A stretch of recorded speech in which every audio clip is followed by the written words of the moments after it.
What's good? What's good? Hey, we here today with my boy MOJAK. Yeah. MOJAK, welcome to the show, man. You know what I'm saying? One of my good friends, man. A good hustler in the city, man. One storm down hustler, solid brother, man. You know, good to have you on the show, man. Thank you for coming on, man. You know what I'm saying? Thank you for allowing me to stop by. Already, bro. It's a pleasure, man. It's a pleasure. So, I've been seeing you put it down in the city for a long time, man. And I just want to get you on the show, ask you a couple of questions about your grind and what you do, man, because what you do is spectacular, man. You know what I'm saying? So just tell the audience a little bit about yourself and what you do, man. Man, how y'all doing, man? For those who don't know me, my name is MOJAK. MOJAK Snacks, that's the business. MOJAK_Snacks, Instagram. Check me out there.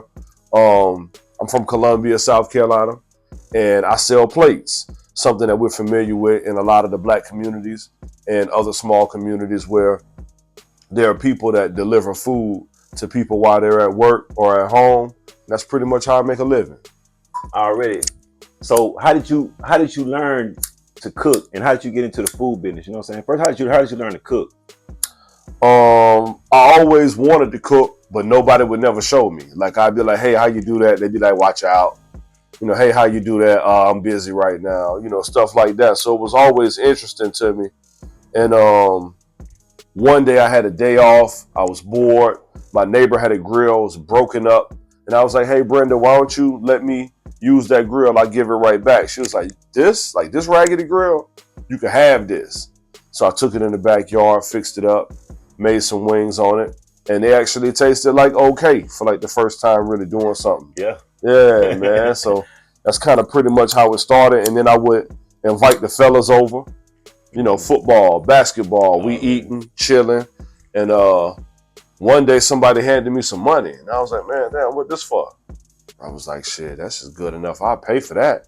Yeah. And that's kind of when the idea clicked into you. Yeah, did. So that goes to the next question. How did you get it, you know, turn into a business? How did you actually take it from just a hobby, something that you do, to actually turn it into a business? When did you really know that it was real? Like, I'm gonna do this and make this a business, man. I was working for a cable company, and I took a vacation to Dominican Republic. And you know when they say when you go to these countries, don't drink the water. Right. I'm brushing my teeth all with the water. I'm drinking the water, man, and end up getting sick. And the doctor told me I had infectious diarrhea. Damn. But Spectrum, I ain't gonna say their name, excuse me. The cable company decided that what the doctor said I had, they don't recognize as a sickness. So I had a choice to make. It was either, you know, use the bathroom on myself at work or go home. And I went home. Right. Yeah, they let me go. Damn. So when they let me go over that, I still had a need to make money. I looked back there and saw that grill, and man, we just got to it. Got to it. So what's your most popular dish now that everybody want? What's the most popular dish? Right now, hands down, number one off the city famous menu, it's the MOJAK Snack Guiltless and Delicious Pack. And what did that consist of?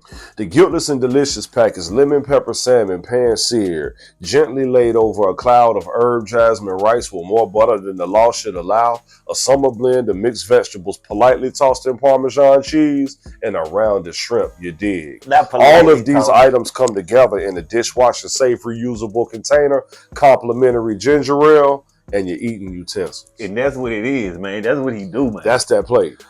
Yeah, that's the plate right there. My favorite dish personally is that man, there's too many of them. I like that lamb chops. Lamb chops. He come through the lamb chops and so lamb chops. Got them tender like Jesus touched them. I think he did oxtails one time. Bam, fire. Man, I think he do the salmon. If he put the salmon Philly cheesesteak. You dig. Them my top three. I can keep going, but them the top three. The salmon Philly cheesecake is if you ever see the man come through the salmon Philly cheesesteak, get a couple of them because they not gonna last long, and I promise you that, man. You dig. Yeah, he the coldest. So let me ask you this. I wanna commend you on like being like a good salesman as well as a good hustler, you know what I'm saying, being on your grind. And I want to know if you could tell us some ingredients that make a hustler a good hustler, you know what I'm saying? Ingredients that make a good hustler. Right. I would definitely say knowing how to prioritize and compartmentalize. Right. You know what I mean? When you're a hustler, business owner, or even if you work a job somewhere, there are going to be days where you have to put what you got going on to the side, right, for the benefit of getting the job done. Right. And the better you are at doing that, the more successful you're going to be. Right. Compartmentalizing, prioritizing. Sometimes your old lady can't come first.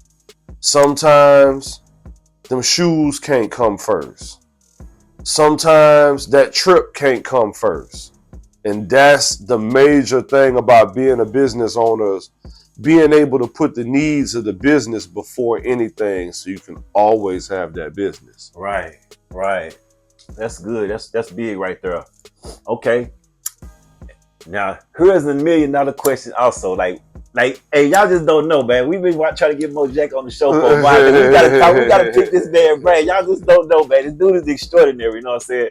So he's one of the only hustlers that I know. Like, I'm a hustler. Everybody know me. I'm a stove down hustler. I've been in the game a long time. I work off the phone. Most hustlers, you know, they work off a phone. You gotta have that phone to make the money. You know what I'm saying? Your phone ain't ringing. Your cash register ain't dinging. You dig? But this man right here, he don't work off a phone. He just show up, he show out, and then he out. You know what I'm saying? So one of my questions was, how do you do this, man? Like, how do you do that and be successful and be in demand like that and keep your business going without going off the phone? I mean, you don't have a call in line. I knew when I got started I was going to take the long route. You know what I'm saying? Like, I knew that this business was not fly by night for me. Right. This wasn't no hustle to do. Like, I knew that this was something I was going to do for a long time. So I started at the bottom. And in my mind, I thought, if this business can work with nothing attached to it, no phone, no internet, right, you know what I mean? Then when I add these things to it, right, it's only going to take it that much further. Now, I don't advise that for everybody. You know, business don't work the same for everybody. Why did you do that? What was the idea behind that? Because I knew I wanted my business to be built off the people. Right. Facial recognition, word of mouth. Right. And I knew I wanted to be something for Colombia. And in order to be something for Colombia, the people got to be with it. Right. And I started with the people.